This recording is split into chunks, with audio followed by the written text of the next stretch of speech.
कोशिश की गई थी और इसमें एक लंबे समय तक रेस्क्यू ऑपरेशन चलाया गया, लेकिन जो फिलहाल जानकारी मिल रही है, सूत्रों के हवाले से जो जानकारी मिल रही है कि जिंदगी की जंग सृष्टि हार गई है। छोटी सी बच्ची, छोटी सी मासूम जो कि उस बोरवेल में, उस गहरे बोरवेल में जाकर के फंस गई थी, उस बोरवेल से बाहर निकालने में काफी लंबा समय लग गया।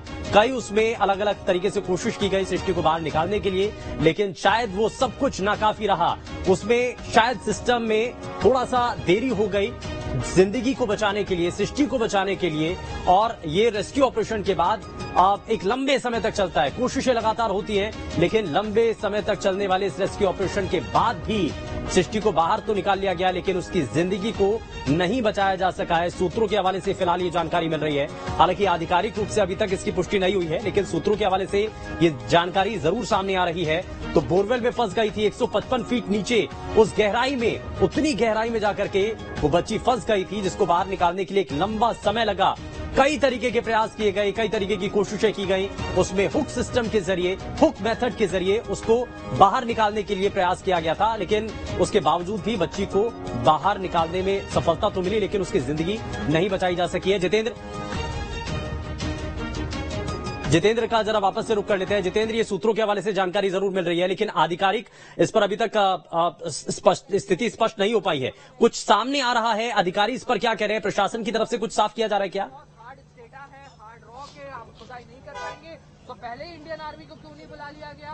पहले देखिए, प्रशासन तो पूरी तरीके से बचता हुआ नजर आएगा, क्योंकि कहीं ना कहीं लापरवाही तो हुई है। इस पूरे मामले को लेकर अगर हम बात करें तो ये सीहोर क्षेत्र है, और यहाँ पर कहीं ना कहीं जो एक लापरवाही है, उसी की जो तस्वीरें निकल कर आई कि जिस प्रकार से जो अपनाई जानी थी उस टेक्निक को अपनाया नहीं गया, और आखिरकार जो मासूम सृष्टि है उसकी जान चली गई। अगर प्रशासन के अधिकारी पहले से शायद ध्यान देते तो इस प्रकार की जो लापरवाही है वो नहीं हो पाती, और पहले ही जो मासूम सृष्टि है उसको बचा लिया जा सकता था। लेकिन यहाँ पर लगातार हमने देखा कि जब बच्ची पहले ही 30 फीट पर फंसी हुई थी, उसके बाद जब उसको बाहर निकालने के लिए प्रोसेस की गई, ग्रामीण क्षेत्र के लोगों ने कहा कि बच्ची को बाहर निकाला आसानी से जा सकता है, लेकिन उस टाइम उनकी शायद नहीं सुनी गई। और यहाँ पर जो प्रशासन ने अपनी जो तैयारी की उसका ये नतीजा निकला कि बच्ची 30 फीट से नीचे सरकती हुई 155 फीट पे चली गई, और उसकी आखिरकार मौत हो गई। तो ये कहीं ना कहीं एक बड़ी लापरवाही हुई है कि जिस बच्ची को एक दिन के अंदर ही बचाया जा सकता था, आखिरकार वो बच्ची, अब हम ये देख रहे हैं कि वो नहीं बच पाई, और पूरी तरीके से वो जो बच्ची है अब उसको यहाँ पर नहीं बचा पाया जा सका है।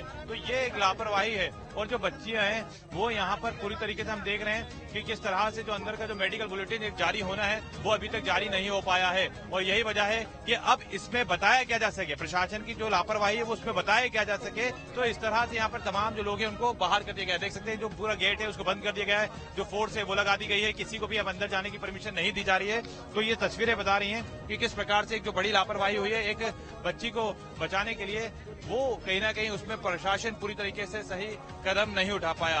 हालांकि काफी जो दुआओं का दौर था वो जारी रहा, पूरे देश के अंदर से दुआएं मांगी गई, लगातार ये प्रयास किया गया कि कैसे भी करके बच्ची को बचाया जा सके, लेकिन जिस प्रकार से मेथडों को अपनाया जाना था वो मेथड नहीं अपनाएगी। उसका खामियाजा ये रहा कि एक बार फिर मध्य प्रदेश की एक मासूम बच्ची ने बच्ची जिंदगी की जंग हार गई। इसके पहले भी हमने देखा है कि मध्य प्रदेश के अलग अलग जिलों में बोरवेल में जो गिरने की घटनाएं हुई है उसमें भी कई बच्चे जिंदगी की जंग हार गए हैं। लेकिन यहाँ पर ऐसा लग रहा था, क्योंकि जब बच्ची अपने माता पिता से बात कर रही थी उस दौरान ऐसा लग रहा था कि बच्ची को बाहर निकाल लिया जाएगा, लेकिन आखिरकार जो रेस्क्यू का समय लंबा हुआ, और जिस प्रकार से जो ड्रिल किया गया, चट्टानों को तोड़ने का प्रयास किया गया, वाइब्रेशन हुआ, उस वाइब्रेशन के चलते जो बच्ची थी जो कि पहले 30 फीट पर थी वो सीधे 155 फीट पर चली जाती है, जहां पर पानी आ जाता है, और उसके बाद वो जिंदगी की जंग हार जाती है। तो लापरवाहियां ही कई सारी यहाँ पर देखने को मिली है। लापरवाही ये भी रही है कि जिस प्रकार से वहां पर बोरवेल खुले में खोदे गए थे, तो कहीं ना कहीं एक लापरवाही वो भी है। तो कई प्रकार की जो लापरवाहियां हैं वो देखने को मिली है।